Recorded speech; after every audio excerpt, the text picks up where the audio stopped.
Bem-vindos ao encontro Ambientes inovadores de aprendizagem, um estudo da Universidade de Melbourne. Eu sou Marícia Ferri, diretora pedagógica do Colégio Farroupilha e co-idealizadora da Escola de Professores Inquietos. Estamos muito felizes em promover, via Escola de Professores Inquietos, este momento de troca de conhecimentos e experiências. A Escola de Professores Inquietos é uma iniciativa do Colégio Farroupilha que tem como missão ser fonte de conexão e inspiração para os profissionais que atuam na área educacional, fomentando o seu poder transformador. Constitui-se um espaço de reflexão, trocas e cocriação de soluções criativas aos desafios vivenciados no cotidiano escolar, o qual demanda a formação continuada desses profissionais na contemporaneidade. O evento de hoje será conduzido por palestrantes que fazem parte do grupo de estudos Learning Environment Applied Research Network, da Universidade de Melbourne, na Austrália, que está atuando em parceria com outras 17 instituições de 17 países, entre elas o Colégio Farroupilha e a Universidade Federal do Rio Grande do Sul. Para apresentar os nossos convidados, eu chamo a professora Lisiane Kloss. Além de mestre e doutora em administração pela Universidade Federal do Rio Grande do Sul, Lisiane realizou pós-doutorado em educação na Universidade de Melbourne, onde permanece como honorary fellow e coordena o time Brasil do projeto Ambientes de aprendizagem docente e experiência estudantil, liderado pela Universidade de Melbourne. Seja bem-vinda, professora Lisiane. Obrigada, Marícia. Boa noite a todos e todas. O evento de hoje irá abordar o tema dos ambientes inovadores de aprendizagem a partir da curadoria dos pesquisadores Marian Maha e Wesley Imes. Além disso, é um convite para refletirmos sobre como os professores e as escolas podem pensar sobre os espaços educativos no sentido de potencializar os processos que mobilizam o ensinar e o aprender. O grupo de estudos do qual os nossos palestrantes fazem parte consiste em um estudo exploratório sobre projetos arquitetônicos e pedagógicos de espaços inovadores e tem como objetivo melhorar os ambientes de aprendizagem na educação, por meio da troca de conhecimentos e experiências junto a integrantes dos países envolvidos, conectando, desse modo, a pesquisa à prática. As palestras contarão com tradução simultânea para o português. Para ativá-las, basta escolher a opção português no menu que se encontra na parte inferior da tela. As perguntas poderão ser feitas ao longo da palestra via chat. Apresento o nosso primeiro convidado, Wesley Imes, professor associado na Escola de Pós-Graduação em Educação de Melbourne, diretor da Rede de Pesquisa Aplicada em Ambientes de Aprendizagem, LEARN, da Universidade de Melbourne, e diretor do Learn MGSE. Autor de aproximadamente 100 artigos acadêmicos, relatórios de pesquisa do governo e da indústria e livros sobre o uso e avaliação de ambientes de aprendizagem. Ele é o principal investigador do projeto Plans to Pedagogy, desenvolvendo habilidades de competência espacial de professores em escolas da Austrália e Nova Zelândia, e do ILES, Scoping Study, que reúne mais de 50 especialistas em 17 países para decidir a pesquisa de ambientes de aprendizagem inovadores da próxima geração. Bem-vindo, Wes. É uma alegria contar com a sua presença nesse evento. Welcome, Wes. Thank you, Lisiane. And Marian will follow on from me in just a few minutes. Lisiane, I don't know if you want to introduce Marian as well at the same time, do you? No, well, I'll introduce her later. Okay, that's good. Look, welcome everybody. Thank you on behalf of Marian and myself and the Learning Environments Applied Research Network for your invitation. We thought we'd very quickly background, Marian, I can't see your screen, I'm afraid. There it is. Thank you. Thought we'd background what Learn actually is and what it does, because that speaks a lot to the sort of materials that we'll be presenting today and a lot of the findings. Learn is a collaboration between the Faculty of Architecture and the Faculty of Education within Melbourne, within the University of Melbourne. Excuse me. And it has been working for about a decade now. Marion, can you go down 2 screens, please? Yeah, Melbourne University is one of the leading universities in the world, and is very traditional, but where it's not traditional has been in its development of the Learn program, which combines combines the School of Education and the Faculty of Architecture. Marion, if you go down 1 more, that'd be good. The Faculty of Architecture has extraordinary buildings, and that's one of our homes. Down 1 more, Marion.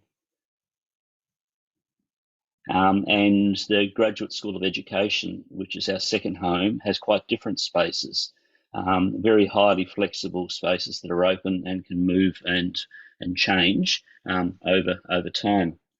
So we, excuse me, just got to try and catch up to Marion's slides. Learn itself is interesting in that it is described as being a research ecosystem. Go down 1 more, Marion. And at its core, at its central part, is those 2 schools, which combine architects and educators. And there are academics who work within Learn who are aligned to that as part of our duties at the university. Down 1 more, Marion. What Learn does from that central core, a few academics like Marion and myself, is we gather grants, and we go for large-scale international focus grants. And from those grants, we're able to fund administration to help Learn operate. 1 more. But also it allows us, importantly, to develop very strong partnerships. And we have about 50 or 60 contracts with different partner organisations around the world at the moment. And those partnerships tend to be in education policy, with schools, as we'll describe soon, and also importantly, with industries, architects, designers, acousticians, etc. Thank you, Marion. And from those grants, we can also develop up a strong suite of PhD students. As an example, Marion and myself and my colleagues completed 8 PhDs in learning environments in about the last 12 to 18 months. So we have a very strong PhD program running, which builds theories that feeds back into the partnerships. Thanks, Marion. And all of this information feeds back into the central Isso vai, de novo, servir de algo que irá abastecer a universidade com outros. We also are able, from that central core, with that knowledge we've built through our grants, to take on commissioned research, and to do consultancies with schools and with government organisations. Thanks, Marion. And they feed information back into the central core, as does things like self-initiated programs. We are able, with all of this information and with the funding we've received, to be able to undertake our own grants, our own projects. Thanks, Marion. And from all of this information, we enter into an important part, which is dissemination of what we learn. Because having researched and understood more about how spaces impact the way children learn, it's important for us then to share that knowledge. And we share that knowledge through teaching, and we run postgraduate classes and micro-certifications and other such things. We run events, and we have a big event coming up in Australia in November, which is actually 3 different things running in the same week, but as part of that event system. And we, of course, do a really high number of publications. An example would be we have 2 books coming out in the next few months based on this information. Thanks, Marion. From that, we build some very large projects. Australian Research Council grants are the premier source of funding for academics within Australia. And we, as a group, have been lucky to win these highly competitive grants consecutively since 2008. Thanks, Marion. We have on our website, if you would like to look one day, in English, I'm sorry, but we have a list of some of the major grants we have done over recent years. Thanks, Marion. And what we thought we might do today is we would run through some of the work we've been doing, but we will select from that actually the projects we run with smaller schools, the one-off projects, which are often done with one school and with one of the learn research people working with teachers in that school to develop up information on how spaces impact the way that school operates and the way their children learn. Thanks, Marianne. That's where we finish off, Wes. Yeah. So over to you, Marianne, is that right? Yep. Okay. Thank you, Wes. Muito obrigada, Wes. Agradecemos pela disponibilidade em estar conosco na noite de hoje.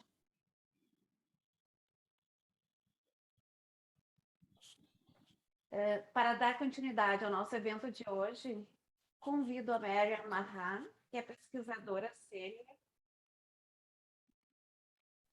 Eu não estou conseguindo falar porque a tradução tá vindo direto. Eu estou escutando a tradução também. Deixa eu tirar os fones, que daí eu acho que eu consigo. Então, seguindo, a Mariam tem mais de 20 anos de experiência profissional e acadêmica, abrangendo várias universidades, o governo federal australiano e governos locais, bem como setores privado e escolar. Sua pesquisa concentra-se em ambientes de aprendizagem, com ênfase em currículo de co-design e pedagogia, investigação liderada por professores e desenvolvimento profissional de professores em diferentes contextos educacionais. Ela é investigadora-chefe do programa Sofia, que integra aprendizagem profissional com foco espacial para as escolas católicas de Sydney, e o projeto FEE, Furniture for Engagement, uma colaboração de parceiros de políticas públicas e escolas e indústrias que investigam tipos de móveis flexíveis e configurações em ambiente de aprendizagem. Seja bem-vinda, Mariam. Welcome, Mariam. Thanks, Lisiane. And thanks, Wes, for providing a fantastic introduction to Learning Environment Applied Research Network. As Wes mentioned, today I'm going to talk about some examples of schools that we work with and what they are trying to achieve within learning environments. So I'm going to talk about two projects that we are involved in. The first is called the Plans to Pedagogy project. We work with schools to implement a capacity building program with a selection of Australian and New Zealand schools. The program engages with a small spatial learning group of highly motivated teachers within each of these schools. Each spatial learning group works under the direct supervision of an expert within the Learning Environments Applied Research Network, and it's conducted over 3 years using exploratory and mixed methods research design. The SOFIA program, on the other hand, is an integrated professional learning and research program for principals and teachers within the Sydney Catholic schools, in collaboration with Learn. The 1-year program involves principals and teachers taking professional learning aligned to the professional standards for teachers, action research, and a community of practice mentoring throughout the year-long project. So I'm going to talk a bit about... Vou falar pouco sobre o primeiro Plans to Pedagogy project. While school whole school new builds are becoming more frequent around the world, and particularly in Australia, teachers might enjoy the opportunity to work with architects on the conceptualization and design of these spaces. But the reality is that most schools can only manage a retrofit of existing spaces with minimal contact with architects, or perhaps that even more realistic repurposing, teachers using limited design skills to undertake cost-effective ways to change how existing classrooms can be made more flexible. The Plans to Pedagogy project works with schools across all these categories. In doing so, It recognizes that every school is different, and to meet that magic blend of good design and good practice, designers and teachers need to identify the learning environment issues specific to their school. They need to reach an agreement of what types of learning they desire and how the design of these spaces can help that to occur. P2P, or Plans to Pedagogy, also recognizes that teachers and designers need to play a leading role in collecting evidence to help design, use, and then inhabit long-term use of these spaces. It brings together a spatial learning team in a school with a researcher from our Learn group, and in some cases an industry partner, to work together to build evidence about what is working.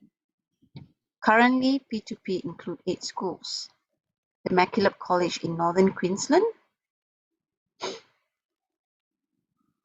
Haita Community Campus in Christchurch, New Zealand, Methodist Ladies College in Melbourne, Victoria, Newmarket Primary School in Auckland, New Zealand, Henschke Primary School in New South Wales, Australia, Redford College in the Australian Capital Territory, or Canberra in Australia, Vaz Primary School in Western Australia, and finally the Whitsundays Anglican School in Queensland. Together with 4 other completed P2P projects, these 8 projects are a good representation of the variety of schools in Australasia. They cover schools that are low and high socioeconomic status, co-educational and single-sex schools, rural, suburban and inner city schools, secular, government and independent schools. Importantly, these 8 schools are also a cross-section of the 3 categories of innovative learning environment development that we described earlier: new builds, retrofits, and the repurposing of existing spaces. Given our time frame for this talk, we will focus on 2 of these 8 schools. So the first school that I'm going to talk about is the Haita Community Campus, which provides a picture of the reality of attempting to make a $300 million design, then fit a complex school cohort and a unique curriculum approach. This is a hand over the keys and hope story. Teachers and leaders battled a fractured community after the Christchurch. E os professores não tinham nenhum treinamento prévio antes de entrar nesse espaço inovador. Students co-designed personal inquiry projects to work on and assess teachers who were timetabled throughout the school buildings. Haita had no data about how students were moving throughout the space, who they were with, what they were doing, as no traditional timetable was applied, and teachers collaboratively monitored all students. The teachers surveyed selected students from years 5, 8, and 11 across the year to find out how they were using the space, with what, and whom, why they choose to work in certain locations. We also mapped the spatial variables against the school learning dispositions as a measure of engagement. Teachers work with the learning dispositions as a measure of engagement because these students were often re-engaging with mainstream schooling, and the dispositions set up students' mind frame to engage with school. For example, did students feel their learning needs were being met as an aspect of designing their learning? Did they feel committed with their own learning? From our year of data collection, we found that students opted to work in open, flexible spaces rather than specialist spaces such as a science lab. They were making clear choices about where to work, some spatial, number one reason being the noise or volume in the background. Other choices were social, where their friends were, and a feeling of belonging in the space. Interestingly, students rated their commitment to study and felt their learning needs were met when they worked with teachers or did independent work, but the same ratings were lower when working with friends. A key learning from the Haita School case study from a policy perspective is that handing over the keys to an innovative learning environment without appropriate support to help teachers, and leaders transition doesn't work. At the time of our data collection, they had occupied the space for 3.5 years, and teachers were still wondering about how the students were using the space and what spatial decision making they were doing. It shows the need for a clear vision when transitioning into innovative learning environments so that spaces and practices of the school were well aligned. With the new leadership team starting in 2020, the initial data has prompted how effectively space is being used by students. It highlighted areas that are being underutilized, such as the specialist purpose-built science and art areas. It shows that formal spatial professional learning is required to support teachers to activate all spaces for learning that can support both collaborative and individual tasks. The second case study that we're going to look at is the VES Primary School in Western Australia. This is a school industry collaboration story. It is about how effective partnerships with industry can support schools to achieve their vision for teaching and learning, and how evidence helps both groups to advance further. Prior to the project, VES had a lot of anecdotal data that flexible furniture was having a positive impact on student learning. However, they wanted evidence, and so did the furniture company Bapata, one of their furniture suppliers. This project, funded by the furniture company Bapata, enact the spatial learning team at VES by borrowing a repeated measures designed from health sciences to track students' engagement and teacher pedagogy as they move from flexible to traditional furniture arrangements and then back again to flexible furniture. In our design, other variables are controlled, so we can be fairly certain our furniture intervention is responsible for any differences. The school itself is comprised of modest buildings, including historical school site, some brick construction and demountables. None of these buildings have been adapted in our study. It is just the furniture that has changed. A year into the study, and we have found that 93% of students across years 3 to 6 feel furniture impacts their learning and actively select furniture to meet physical or learning needs. Students had resilient engagement. One term of different furniture wasn't enough to make any statistical change to engagement. But it did make a significant difference to teachers. Teachers had to work much harder to apply the inquiry-based model in the traditional spaces compared to flexible. They carry the load of inflexible furniture. Teachers found that their pedagogies are more student-centered when they are working with flexible furniture arrangements, and more teacher-centered when traditional groups of desks and chairs are installed. This difference is statistically significant within this sample. Teachers generally feel that they have more impact and find it easier to build relationships and trust with their students when working with flexible furniture arrangements. They must manage more relationship issues in their traditional arrangement, and as a result of helping students to adapt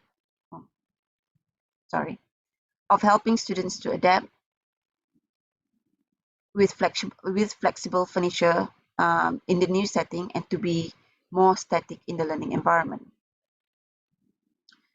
The study is also proving useful for Bapata, the furniture company, in terms of their furniture design.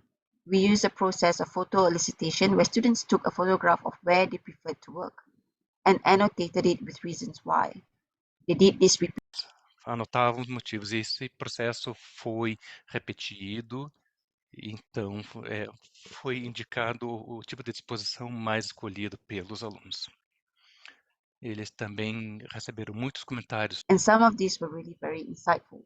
For instance, this comment here says, "It helps me to stay focused because I have to turn my head to socialize with my friends. And if I do that too much, my neck will start to hurt, so it helps me stay focused." While VES has robust data showing that students are highly engaged, teachers often left the traditional classrooms to maintain engagement during the intervention term as they were frustrated by the furniture. Consequently, teachers want to dig deeper into the nature of engagement at the school and the role of furniture in setting up such engagement for their students. As a funder, Bapata, the furniture company, are also interested in the implications of these data for the future of their designs, as they look to design furniture that engages students in the 21st century. inquiry-based learning, such as the model being used at VES.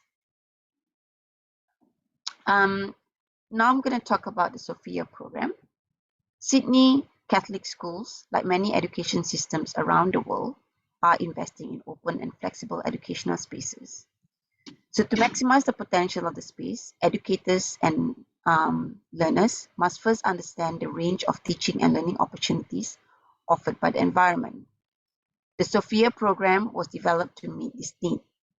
The program seeks to provide professional learning, action research, and mentoring for school teachers and leaders across the Sydney Catholic schools, and evaluate longer-term sustainable quality pedagogical practices to improve learning and outcomes of students. This is the first time such a program has been introduced at the system level.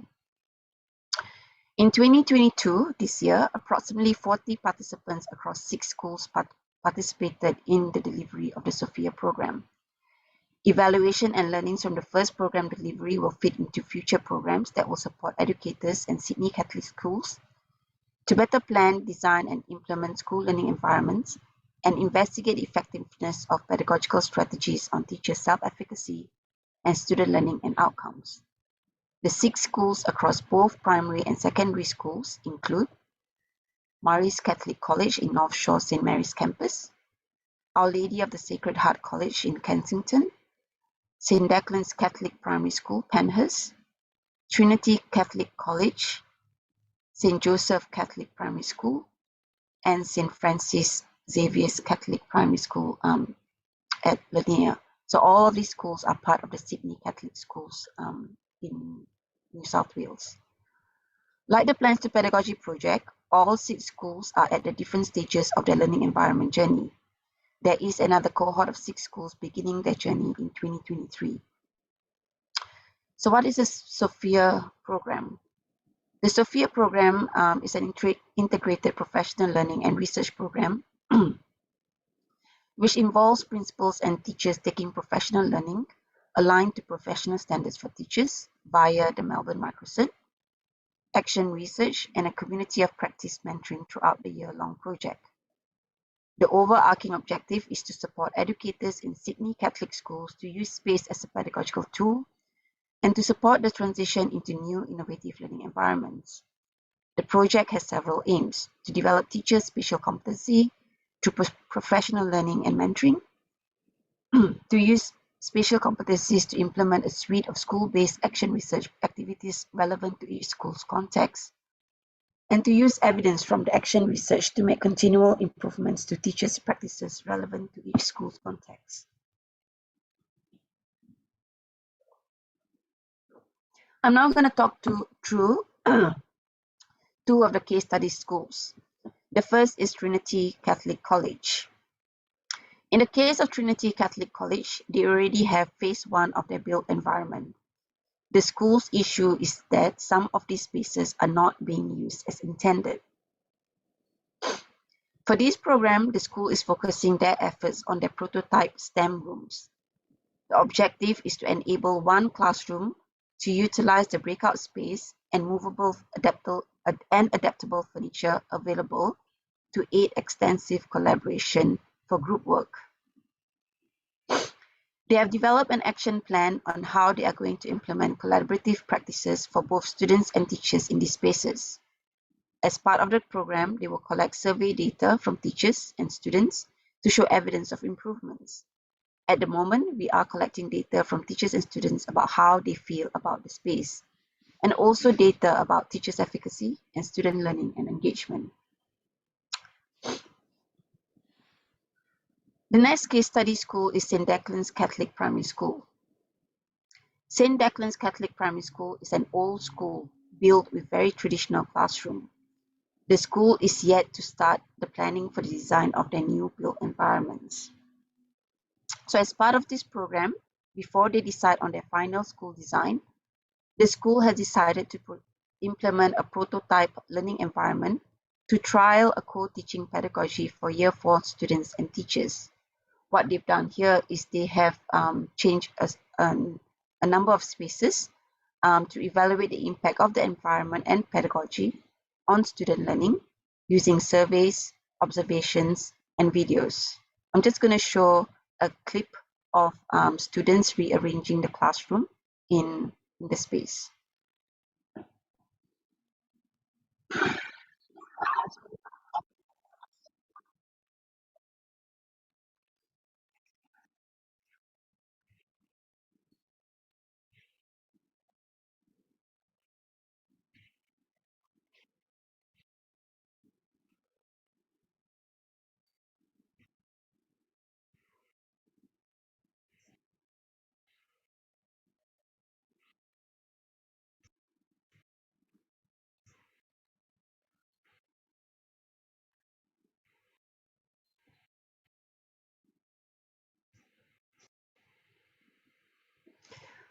Phase 2 data is currently being collected again at the moment. I just wanted to share this video of teachers and students trialing their prototype learning environment. Hopefully we'll have some data to report back on at the end of the year. Oh. So professional learning within Learn is about developing spatially responsive educators. It is a process that is ongoing, dynamic, and ever-changing, and can be structured and formal, including training programs and seminars, or informal, which include the establishment of communities of practice and mentoring. Some of the key lessons that we have learned from our experience is that effective professional learning should align with school goals, priorities, and values, and addresses the learning needs of staff and students. It should be longer in duration, reinforced over a period of time of at least 6 months or more. Effective professional learning includes multiple forms of active learning, such as observing expert teachers, being observed, and pedagogical discussion. And finally, effective professional learning can be delivered virtually and face-to-face. Thank you, and that is our presentation for today.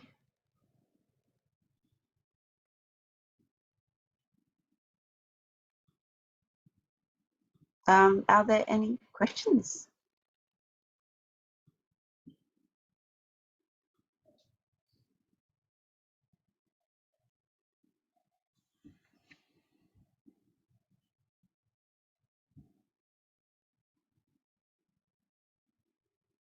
I might stop sharing.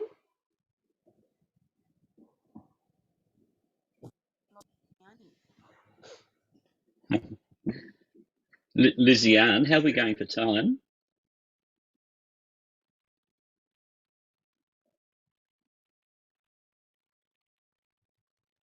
There's a question here, Wes, about whether the 2 projects are looking for schools outside Australia. Did you want to respond to that? Yes, the answer is we're very conscious Australia and New Zealand are a little bit different to other countries, and so we are very interested in learning in what's happening in other countries. So yes, we are always looking at building collaborations overseas. We're currently finishing a big program which Lizzie-Anne is part of, which is looking at 19 countries and about 270 academics and educators and architects around the world.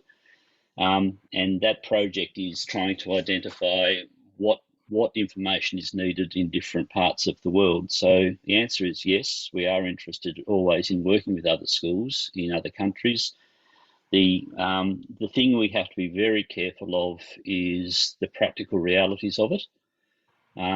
But as a trial, we are at the moment, one of my colleagues Dr. Julia Morris, who is working with me on the VAS primary school example that Marianne described, we're actually replicating that exact study in one school in Italy, starting in a few weeks. And then if that works, we'll spread it out to a number of schools in Italy over time. So that sort of approach works, but it does require having researchers in those countries, who work in very close collaboration with us in Learn. Yeah, and yeah, we have been approached by other schools and school systems around the world.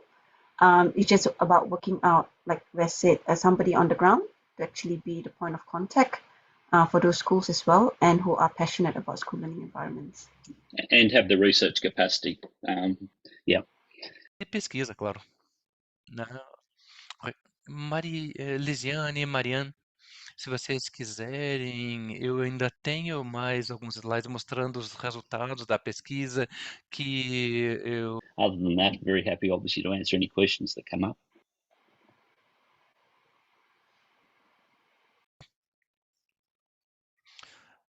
A professora Lisiane, consegue ouvir?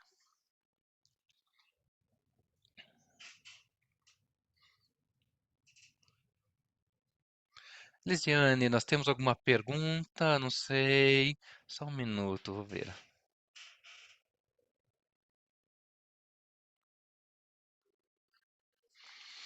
Existe uma pergunta perguntando se as pesquisas do grupo vêm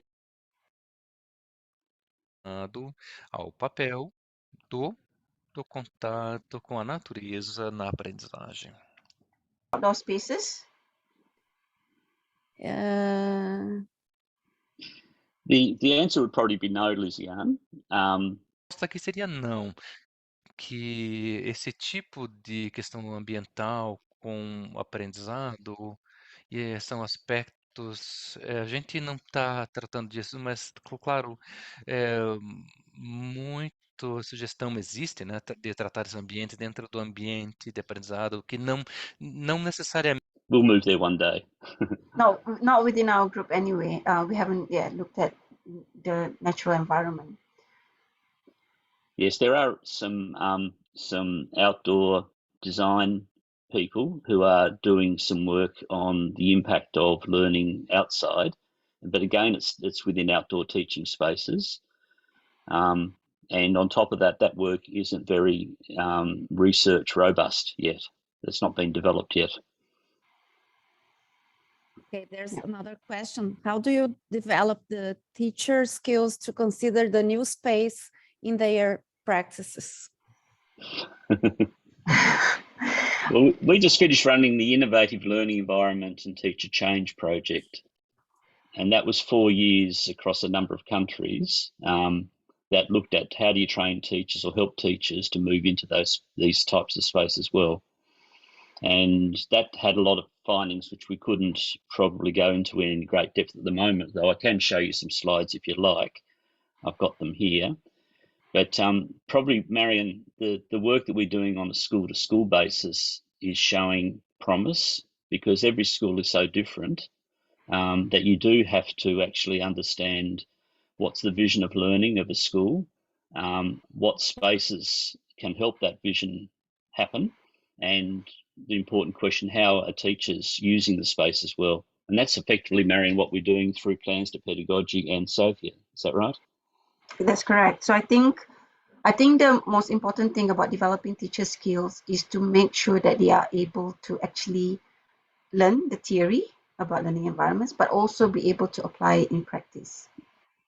It's no use taking professional learning when you don't actually apply it in practice. So both the Plans to Pedagogy project and the Sophia program allow teachers to actually make changes to the design of their space or to their pedagogical practice and collect data to ensure that they see an improvement. Once teachers actually see the improvements to their spaces or pedagogy, then that's how their skills improve. The big key thing that we've also found is that school leaders, principals, need to build a culture of trust and failure. So teachers and students need to be able to feel in the space in order to learn how to use the space better, more effectively as well. And so one of the things that our team developed up in the last large project we did was this teacher transition pathway. Do you want to share the Wes? As in make the slides bigger?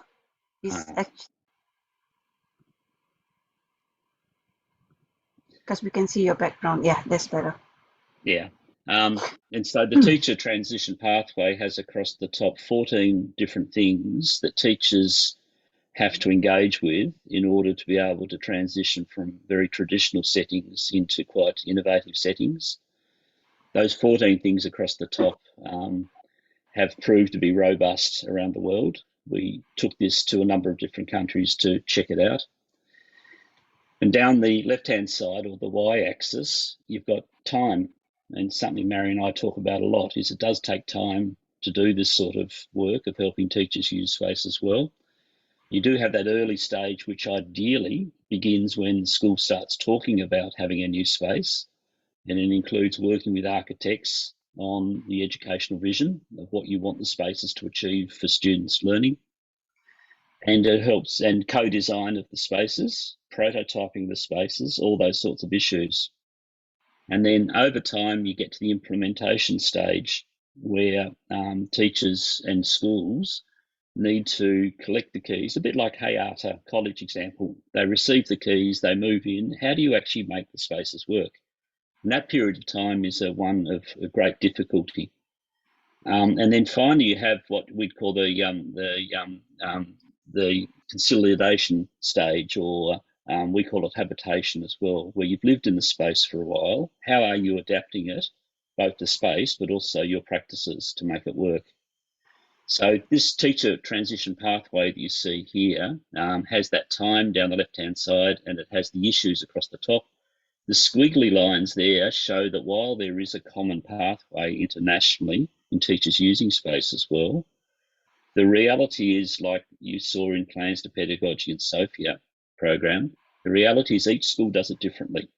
While they follow a similar pathway, they do engage in it differently. And the final thing from that is that given teachers enough help, they develop very good strategies for using the space as well. And they're those small little pictures you see coming up on this diagram, which are actual strategies that Marion and I and the team pulled out from schools and wrote up, where teachers have said, here's a problem, and therefore this is how we're going to deal with it. So there is an increasing amount of information coming forward about teachers using these spaces well, just a little bit too hard to do it in a short space of time like this.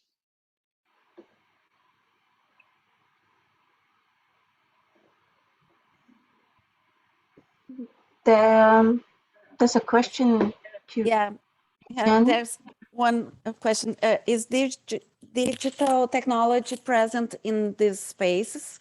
And are there any discussions about implications of this experience in teaching and learning? Can I answer that, Marion?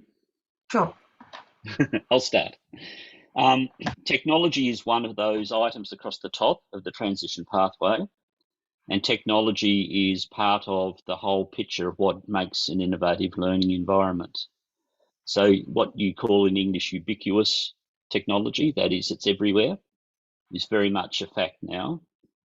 And what we have found in our research is that we have moved beyond focusing just on technology. It's so common and used so widely in so many different ways in most things that we do. It's a bit like electricity. It's always there. So we don't tend to focus on it specifically. It's exactly the same as schools used to have computer labs where kids would go in and learn how to use computers and do programming and keyboarding and that sort of stuff. And of course, they've all disappeared now because that knowledge is common. So the technology is much more integrated, and it does go across all of those 14 items across the top that you saw in the transition pathway. Is that a reasonable assumption, assessment, Marion, you think? Yep. Definitely. Okay, next question. Was any relationship identified in the studies between the structural ones that alter the affective relationships between students and teachers and the creation of safe space for learning? Yeah, yes, absolutely. And it fits into as well issues to do with, for instance, students with disabilities and learning issues. Different types of spaces, different designs of spaces in one school allows for many more opportunities for kids to engage in the way that best suits them. So for us, our definition of an innovative learning environment is along the lines that it's a combination of the space and how the space is used. That actually becomes the environment. It's not the physical design, it's how it's used as well. And our definition of a flexible learning space isn't about furniture that moves and doors and windows that move out of the way to make bigger rooms. That's part of it. But actually, our definition of a flexing learning environment is that it's a design of schools where a child can find the space to learn that best suits their learning at that particular time, and a teacher can find a space that best suits the type of teaching they need to do at that time. An example would be sometimes teachers need to sit children down and just talk to them and have them write notes to teach them something very quickly. So obviously the traditional classroom is very good for that. So all schools, a good flexible learning space, will have spaces for that type of teacher-centred teaching. But at the same time, teachers might decide to break the students into 5 subgroups or get them to go away and do independent work, in which case they need breakout spaces and they need group workspaces, and they need spaces where the technology is really quickly used, like writing on the wall and capturing it and things like that. So a flexible learning environment has to be that huge combination of all the different types of spaces that are needed to teach effectively and to learn effectively. I wondered, Wes, I've got the ILETC graph up here. Did you want to talk a little bit about that relationship? You talk about the typology? Yep. Yep. Do you want me to show it, or do you want to show it? Yep, you show it. Did you want to talk to it? Actually, you take yours down. Mine has got the typologies actually attached to it, so I'll share mine. How about that? Yep.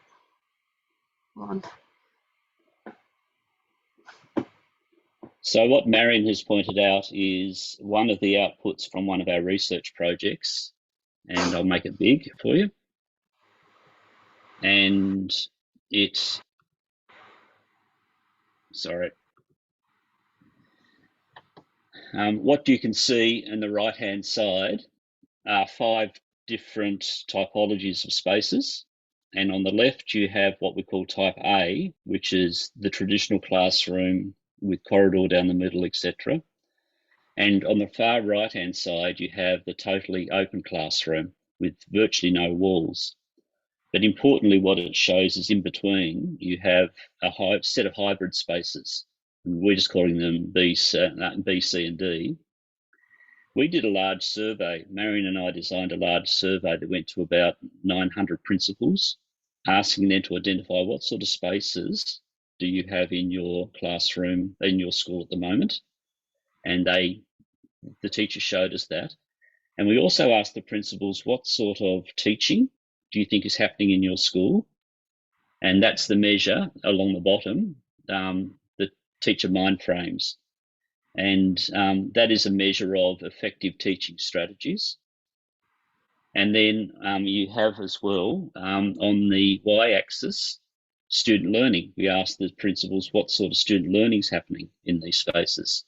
And we're looking here at the notion of deep learning, which is, yes, superficial learning where you teach so the students can do exams well, but also deep learning where students apply the knowledge they're learning to other facets, other ideas, to personal needs, to the future. So that deep learning approach. And so what we found in this particular study was that there was a strong correlation between the types of spaces. So the traditional type spaces had low measures of student deep learning and low measures of teachers showing those high impact teaching strategies. And type D, which is that virtually open space but still capable of being broken down, showed high levels of the teacher mind frames, the high quality teaching practice, and high levels of student deep learning. To the extent that that it's actually, there was a linear pathway that went through that, from an arrow that goes from there up to there, that says the more flexible the space, the higher the levels of quality teaching, the higher the levels of student deep learning. With one exception, there's a slight regression back here to the totally open spaces. So the project has shown us this data, which is a pretty robust survey done across a large scale of people, show us that actually these innovative spaces consistently improve student learning in terms of deep learning and help teachers to teach well effectively. Yeah. Does that answer the question, you think, Marion? Yes, definitely. Perfecto. Says there. Portuguese is good, and there is another question here about technology. Is that correct, yeah. Ziani? Do you research the relation between physical and online spaces? What about to think on metaverse?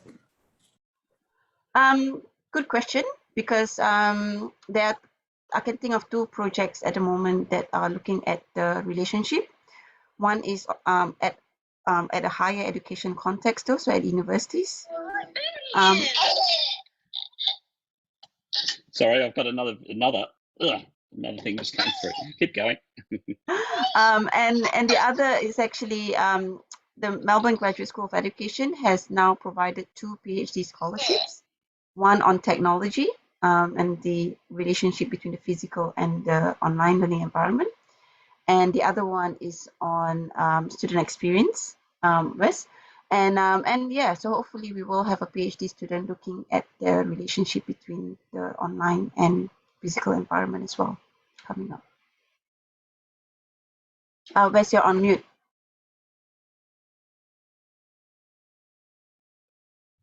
You're still on mute.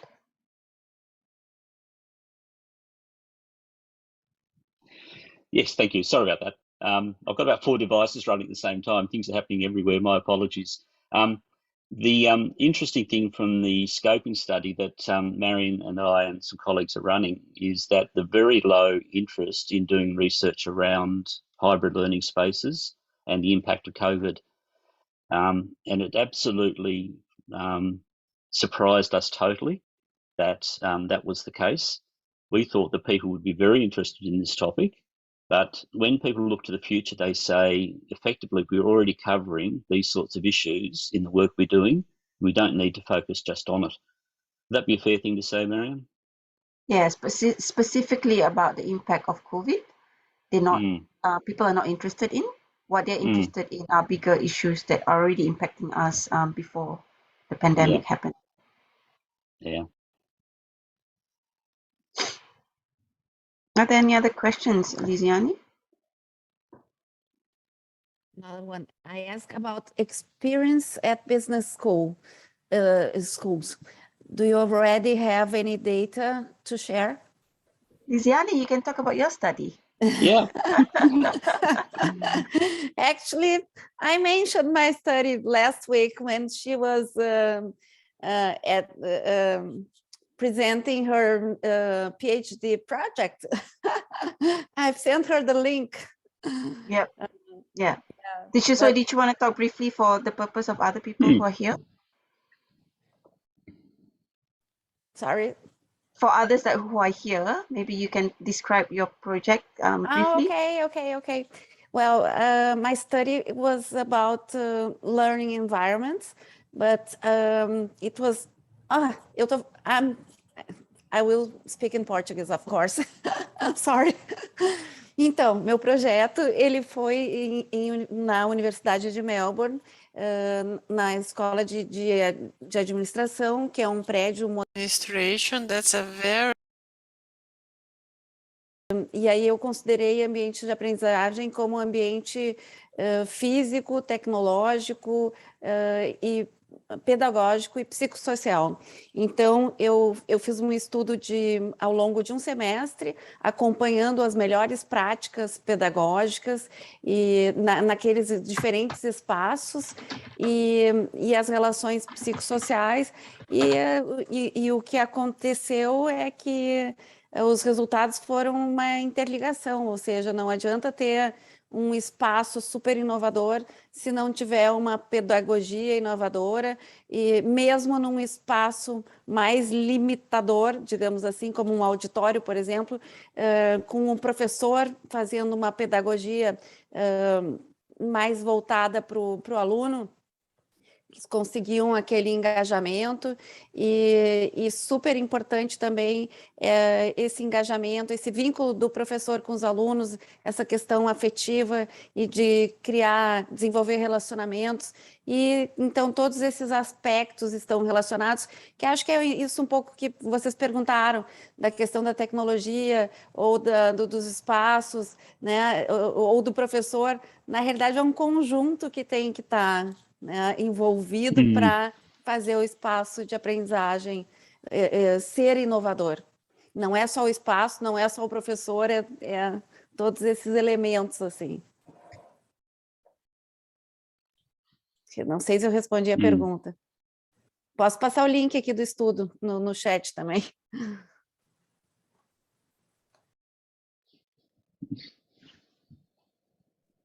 Tem mais uma. There's another question. If there is any scholarship for postdoctoral study, we can talk about metaverse, hybrid space, etc. Ha ha ha.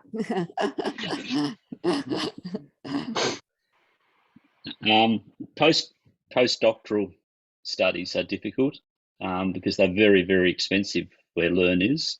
A postdoctorate person is treated as being an experienced researcher, an academic, so the costs are high, and occasionally in education and in architecture we can build them into large projects, but it's not very common.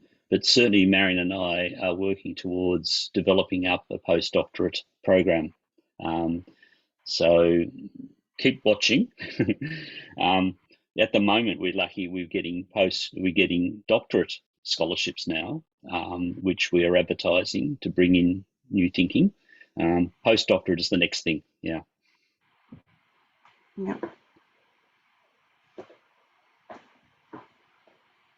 Thank you, Amanda. I just wanted to share, if it's okay, Liziani, about the Learn events that's happening in Melbourne. Yes. Just let me add to the question that Edson made. Edson, na realidade, o que eu fiz, por exemplo, que foi um pós-doutorado lá, eles chamam de Visiting Fellow. Então, assim, e eu fui com bolsa da CAPES. Oh.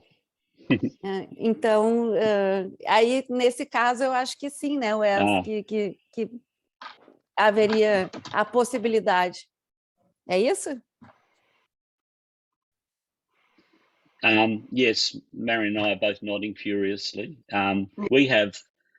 We've been very lucky in having some very good visiting scholars to come to us from anything from a week or 2 weeks through to Liziane. Was a fantastic addition to our team for a year. And we have spaces for that, and we have systems set up to allow it to happen. So if it is something, we can't fund it, of course. Our offer to whoever comes out is that we provide spaces, we provide support, and a research culture to embed themselves in. But people who come out for that sort of visiting scholar type thing has to be obviously self-funded. But we do things like we will be very happy, if that's the case, to create an honorary fellowship, for instance, so that your curriculum vitae shows that you spent a period of time with us basically as a Melbourne researcher, Melbourne University researcher. So yes, we're very keen on those sorts of collusions. Yeah. And the same goes for PhD students, Cecilia. We will provide the desk space, we will provide the resources, we will provide you with connections to the Learn academics and also schools in Australia. But unfortunately, it will have to be funded locally at the original university rather than the University of Melbourne. I've also included the link there to the book on teacher transition. It is open access, so it is available for everybody to download if you want to read the book. And do keep your eyes open for 2 new books coming out. The Plans to Pedagogy project has a book that will be released probably very early next year, which describes the different projects and the learning that happened when you get a researcher working with a school, a bit like the Sophia program as well. And another book that will be coming out soon is an evaluation guide for teachers. How do you help teachers to use good evaluation skills to be able to work out the impact they're having, the spaces are having on their teaching? And that book will come out soon as well. Yeah. So let me share with you our Learn Week. Can you see my screen? Yes? We can? Yes. Yep. So unfortunately, over the last 2.5 years, we've had the pandemic and are unable to actually do face-to-face conferences and events. So we are very, very excited to do our first Learn event since the pandemic. So it will occur on the 14th to the 18th of November, 2022. The first event is the ILESE scoping study, which of course Lisiane and Mauritius are all involved in the project. So we welcome our project partners to the scoping study for a discussion on what is the future of research in learning environments. What should we focus on? And so we're going to welcome 19 countries, Wes?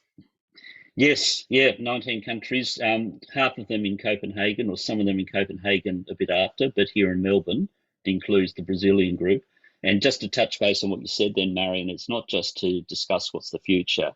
The roundtables will actually decide on what research we will put forward. We'll actually be making and creating a project which will be international in scope, will be about has two components. One, building, how do we collect the data that says that these spaces either are or are not working? And secondly, we will then look at doing hubs in different regions around the world on issues very particular to those regions. So it's going to be a very important event for the ILESE cohort who are coming together. And it is actually, will produce a project from it that will be internationally unique. We've never had anything of this size or scale before. So yeah, that's the first one, Marion. Sorry to interrupt, but I just wanted to really push it. Yeah. The event two is the teachers using innovative learning space as well. This is the accumulation of 4 years of research from the innovative learning environment and teacher change project that Wes and I have been talking about today.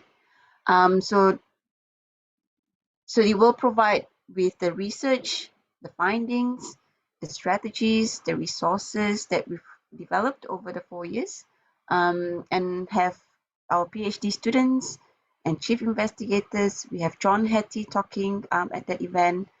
So it will, and our partners as well. Some of our partners will be coming to present what they've been doing since the completion of the ILETC project. And then finally, we have Talking Spaces 10. Talking Spaces is a symposium that Learning Environments Applied Research Network have been holding for the last 10 years. We missed Talking Spaces 10 just before the pandemic. We had to cancel it. So now we are reinstating Talking Spaces 10 with the theme of re-emerging conversations. We will have a range of architectural speakers, keynote speakers from architects, and also from schools, talking about the impact and learning environments, about Indigenous communities, about schools within the larger communities of urban places, and also about how schools have been preparing themselves for the journey into the innovative learning environments. Does that sort of summarize the thing, Wes? Yeah, I mean, the Talking Spaces 10 is a really big event in terms of lots of architects, educators coming together and actually literally talking about these issues. The speakers, we've got 6 really good speakers coming up, one of which would be of interest for your people, Lisiane, because he's presenting on a tool that's been developed to be able to observe actions in the classrooms and get measures from it. That's just one example. But we've got 6 really good speakers, 2 very good school visits, and it'll be a walking exhibition. We'll have a session in one part of the University of Melbourne, then a session in another, and then another session, a different one, each of them showing different types of spaces that our university has developed for learning. So yeah, Talking Spaces 10 will be a really interesting program. All 3 will be fantastic. Yeah. So we invite all of you, if you can come to Melbourne. Yes, that's right. On the 14th to 18th November, to join us as we talk about more about learning environments and spaces and how we can support teachers like yourself use innovative spaces. Is there any questions about the event itself? Cecilia is asking if it will be transmitted online, despite being, It probably won't be. The roundtables is the closed event for people who are in that project plus invited guests. So if Lizzie-Anne decided she's coming to represent the Brazilian component, but if she wants to invite guests along, we can invite them into that, but that is closed, so that one won't be filmed. The Innovative Learning Environments and Teacher Change event 2 won't be filmed because we have so many different people talking. It's impossible for us to get permissions to have it all recorded and transmitted. And Talking Spaces 10, we won't be still long enough to be able to record it. We'll be moving everywhere and doing things. So unfortunately, no, you do need to be here, but it's not to say that we don't have extensive online captures for you to look at. And we would encourage you to go, for instance, to the ILESE website, which we can probably put up in the chat room. I already did. Oh, good, thank you. And that link has actually got a suite of about 6 or 7 5-minute videos on what we're doing in research in that particular project. So those sorts of online things are available through the websites. So yeah, but our apologies, no, we can't, I'm afraid, record the event because it's too varied, too big, and too much happening. Yeah. And we're very excited to see everybody face to face too. At long last. Yes. Any other question?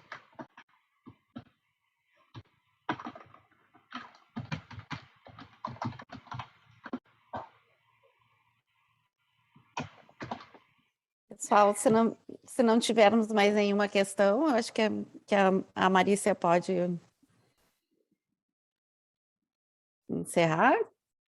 Lizzie, thank you, Wes and Marian.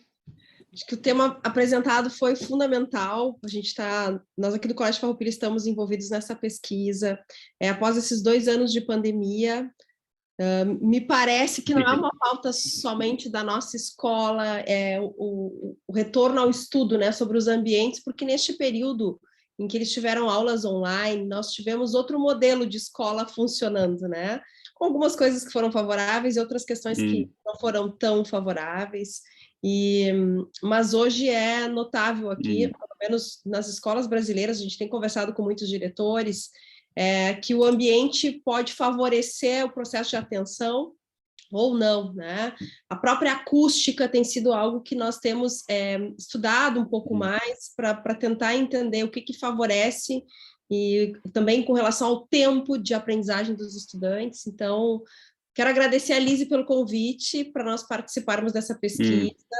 Eu sei que a pesquisa vai demorar um tempo ainda, nós recém começamos, mas poder contribuir coletando os dados aqui brasileiros para essa realidade, né, que nós queremos, então, entender um pouquinho como funciona em cada país, é algo que para nós é muito importante. Então, mais uma vez, muito obrigada pela participação de todos que estiveram conosco nesta noite. O objetivo da Escola de Professores Inquietos é, de fato, colaborar, compartilhar conhecimento. É isso que a gente quer, né? Independente da rede, independente dos professores, gestores, enfim, com todos, esse é o nosso principal objetivo. E muito obrigada por vocês estarem conosco. Foi um trabalho importante aí de costura da Lizzie para conseguir a agenda de vocês.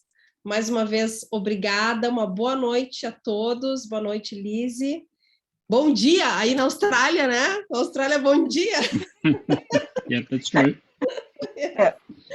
Obrigada, pessoal. Boa noite. Obrigada, Marícia, pela parceria importante aí do Colégio Farroupilha. Obrigada, Wes e Marian, aí pela fala de vocês, pela disponibilidade. Obrigada a todos os presentes também. Obrigada, boa noite.